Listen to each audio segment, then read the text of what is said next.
Olá, a gente vai apresentar nosso projeto de pesquisa, que tem como título a dexmedetomidina em comparação ao propofol na redução do delírio pós-operatório entre idosos após a cirurgia cardíaca. É um ensaio clínico randomizado. Eu sou Amanda Rodrigues e eu vou apresentar junto com o João Vitor Ferraz. Aqui temos um sumário do que o nosso projeto de pesquisa vai abordar. Primeiro, a gente vai falar sobre a introdução, que abrange o contexto, a pergunta de pesquisa, o objetivo e a hipótese. Depois vamos fazer a revisão de literatura. Depois vamos falar sobre o método, que abrange o tipo de estudo, a amostra, os critérios de inclusão, os critérios de exclusão e a amostragem, além do termo de consentimento livre e esclarecido e as variáveis. E, por fim, vamos mostrar nossas referências.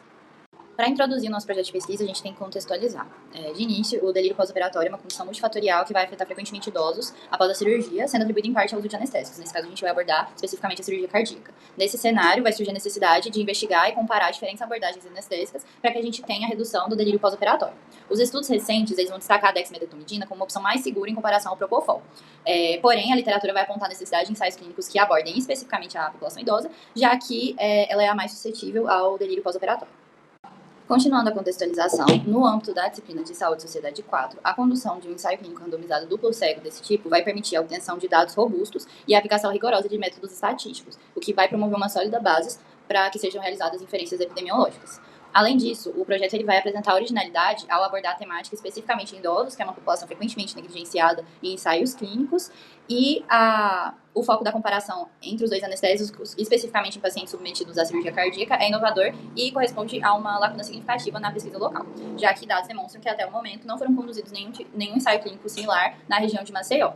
Essa ausência de investigação locais ressalta a singularidade e a importância do projeto para a comunidade científica regional. Desse modo, a gente montou nossa pergunta de pesquisa, que é qual a eficácia da sedação de dexmedetomidina em comparação com a sedação de propofol na redução de delírio pós-operatório em idosos após a cirurgia cardíaca. O objetivo da nossa pesquisa é avaliar se a sedação por dexmedetomidina está de fato associada a uma redução do delírio pós-operatório em idosos em comparação com a sedação por propofol após a cirurgia cardíaca. A hipótese do nosso projeto é que a administração de dexmedetomidina reduzirá o risco de delírio pós-operatório em idosos submetidos à cirurgia cardíaca em aproximadamente 14%, quando comparado à utilização do propofol. Isso foi baseado em estudos passados. Portanto, a suposição desse estudo é que os benefícios observados na pesquisa anterior vão poder ser replicados no contexto da população de Maceió para proporcionar uma abordagem anestésica mais segura e eficaz para a população idosa. Na revisão de literatura, a gente vê o que já foi estabelecido pela ciência sobre o transtorno, esse transtorno, né, o delírio que acontece pós-operatório. Então, a gente vê que o POD, ele é responsável por atrapalhar a recuperação dos pacientes e faz com que o tempo de permanência dele no hospital, em hospitalização, ele aumente. E isso acarreta um custo maior para um custo maior para os hospitais, sabendo também que o POD, ele é um fator de risco para demências em idosos. Então a gente tem esse problema de recuperação, que além dele aumentar o tempo de recuperação e fazer com que ele seja mais caro, ele também tem ele também causa esse fator de risco aí para os idosos. A gente também vê que o tipo de indução anestésica, ela aumenta ou diminui o aparecimento de POD. Então a gente teve esse outro estudo que viu essa relação, que quando você usa alprazolam em contraste com a dexmedetomidina, você tem um aumento de ocorrência de POD.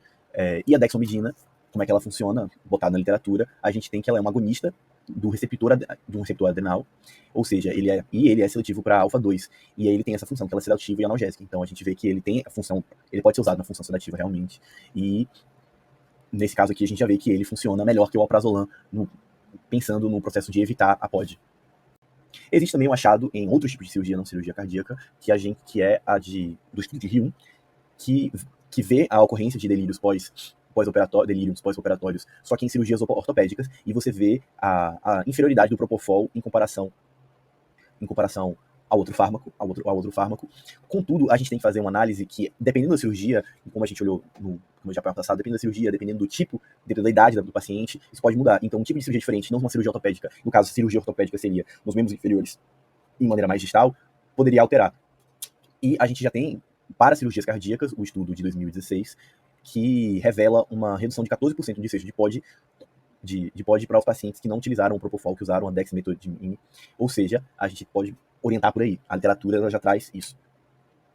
Partindo então para um método de pesquisa, o tipo do nosso estudo é uma pesquisa experimental do tipo ensaio clínico randomizado duplo cego, em que nem o pesquisador, nem o pesquisado, nem os participantes sabem qual é o remédio que eles estão tomando, qual é a indução que eles estão recebendo para fazer essa constatação. A amostra precisa ter os critérios de inclusão, os critérios de exclusão, e como é que vai ser essa amostragem, como é que a gente vai escolher essa amostra. O critério de inclusão vai ser os pacientes que assinarem um termo de consentimento livre esclarecido, maiores que 60 anos, que passaram, que serão submetidos a cirurgias cardíacas complexas e que são eletivas. E eles precisam ser voluntários, óbvio. Cirurgias cardíacas complexas será definido como as explorações coronarianas, os reparos de válvula, ou reparo e substituição de válvula, ou mais de uma válvula. Então, está sendo descrito, tá sendo descrito. O critério de exclusão são os pacientes que já têm histórico de doença mental grave, já tiveram delírio, têm demência grave, ou foram submetidos a procedimento de emergência, porque a gente está procurando procedimentos eletivos, e na amostragem será basicamente por ordem de chegada no HU. Então vai ser os pacientes que vão chegar, a gente vai coletar, vai conversar com eles, vai assinar o termo, e esse termo, e essas pessoas vão ser selecionadas antes de já terem tomado qualquer medicamento anestésico, qualquer fármaco anestésico, e esse processo vai acontecer na ordem de chegada, para a gente não ter conhecimento.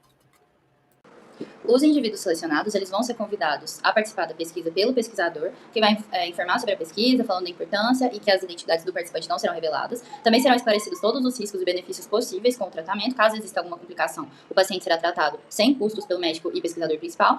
E se o paciente aceitar participar da pesquisa, será entregue uma cópia do termo de consentimento livre esclarecido, orientando a paciente sobre o conteúdo deste. Então, quando o paciente assinar, vai estar formalizada a sua participação de fato na pesquisa. Falando agora sobre as variáveis, a variável primária do nosso projeto vai ser a incidência de delírio pós-operatório por meio do método de avaliação da confusão da UTI. A avaliação do delírio vai ser realizada no pré-operatório e no pós-operatório, utilizando esse método de avaliação da confusão. Os pacientes também vão ser avaliados contra o delírio durante os 5 dias pós-operatórios. Variáveis hemodinâmicas, como a pressão arterial média e a frequência cardíaca, vão ser consideradas para avaliação como variáveis secundárias. Agora, abordando o método estatístico que vai ser utilizado no nosso estudo, ele vai ter como base o estudo Maldonado de 2009. A partir desse estudo, a gente chegou num número de 90 pacientes em cada braço, que será necessário para um total de 180 pacientes. A análise descritiva ela vai ser realizada para todas as variáveis medidas antes e depois da cirurgia. Um teste de Student de 2 caudas será usado para 2 amostras independentes para analisar dados contínuos normalmente distribuídos. O teste Mann-Whitney será aplicado para dados não paramétricos. E para o desfecho primário do delírio, os 2 grupos eles vão ser comparados com o teste de Q quadrado para diferenças nas probabilidades de uma tabela de contingência. A razão de chances e os intervalos de confiança para as proporções vão ser calculados em 95%. Qualquer valor de P inferior a 0,05 será considerado estatisticamente significativo. Todas essas análises vão ser realizadas com o uso do software estatístico Minitab. Então, obrigado pela atenção. Essas foram nossas referências. Obrigado de novo.